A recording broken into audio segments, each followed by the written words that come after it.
باز آ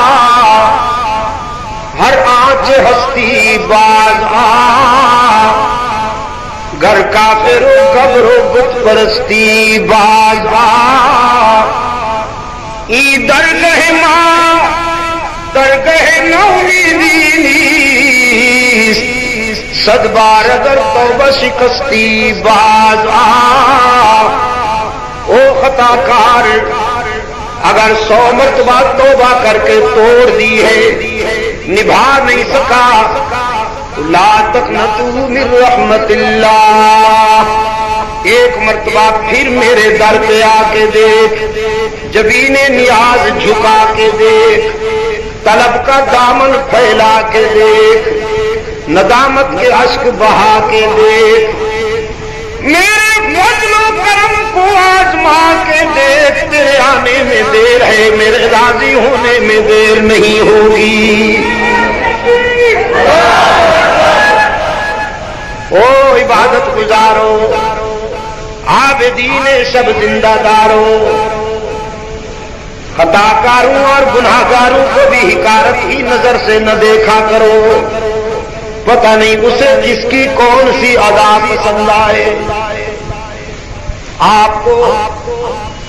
عبادت کی توفیق ہوئی ہے تکبر نہ کیا کیجیے اس کا شکر ادا کیا کیجیے انجام بخیر ہو جائے ورنہ کبھی کبھی آخر میں بازی ہار جاتے ہیں بڑا نازک سفر ہے بابا سعدی نے واقعہ لکھا ہے ایک صاحب کا شب بھر عبادت میں گزارتے تھے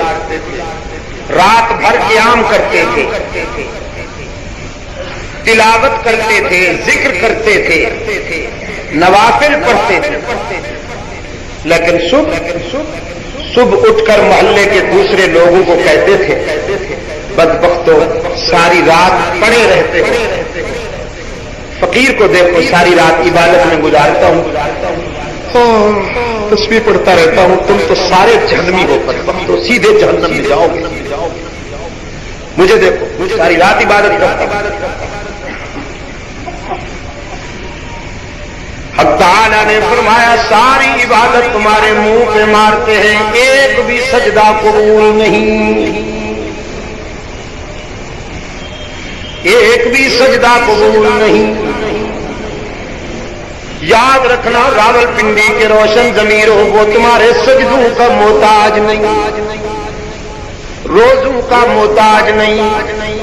صدقوں کا محتاج نہیں حج و زکات کا محتاج نہیں وہ تو دل کی کیفیت کو دیکھتا ہے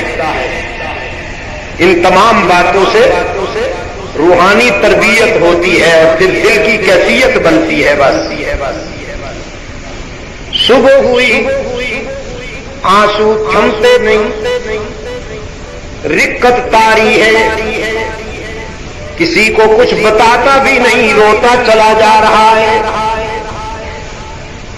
ایک دوست نے بے تکلف دوست نے پوچھا میاں اپنے رونے کی وجہ تو بتاؤ ہوا کیا کہنے لگا 40 سالہ عبادت کی کوئی قیمت نہیں پڑی ایک بھی سجدہ قبول نہیں ہوا اتنے بڑے نقصان پر رونا نہیں آئے گا تو کیا ہوگا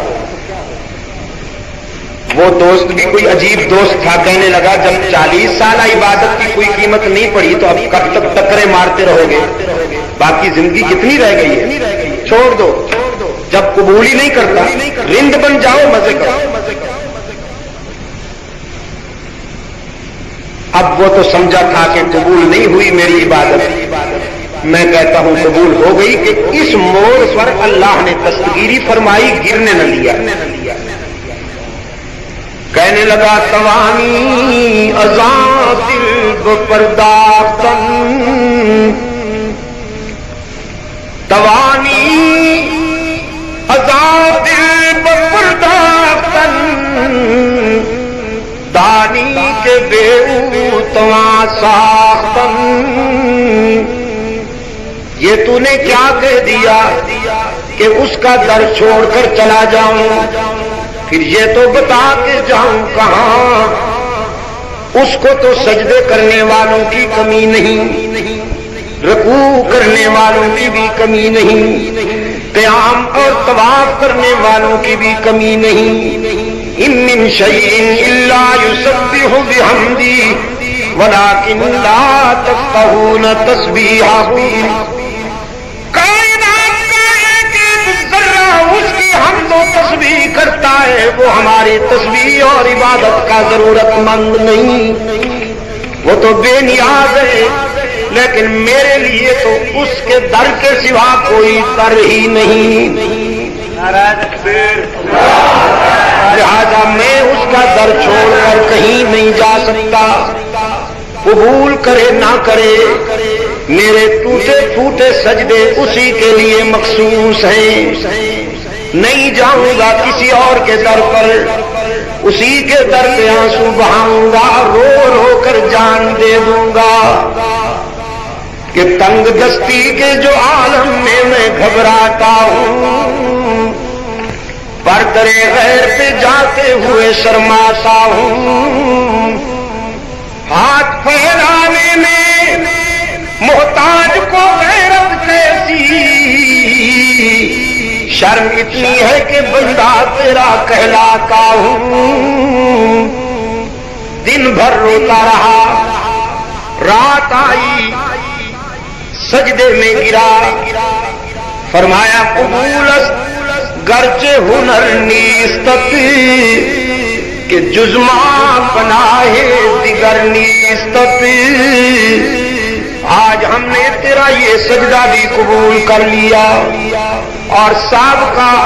40 سالہ زندگی کی عبادت بھی قبول کر لی۔ جب ہم نے تیری زبان سے یہ سنا کہ ہمارے سوا تیرا کوئی در نہیں، تو پھر ہمیں بھی خیال آیا کہ ہم بغیر کچھ لیے سب کچھ دینے والا کون؟ بھی پہ ضرب لگاؤ گے تو بھی کے بیماروں کو سمجھ میں آئے گی، بغیر کچھ لیے سب کچھ دینے والا کون؟ تانا دیے بغیر خطا کاروں کو معاف کرنے والا کون؟ رب العالمین نے فرمایا الست بربکم، اے اولاد آدم یہ ساری نعمتیں دے کر تمہیں دنیا میں بھیجوں گا، تمہارے سر پہ شرافت کا تاج رکھوں گا، تو تم بتاؤ تمہارا رب کون ہے؟ میں تمہارا رب ہوں کہ نہیں؟ الست بربکم قالوا بلا، تمام انسانی روحوں نے اقرار کیا ہاں الہ العالمین تو ہی ہمارا رب ہے، ہم دنیا میں جا کر تیرے سوا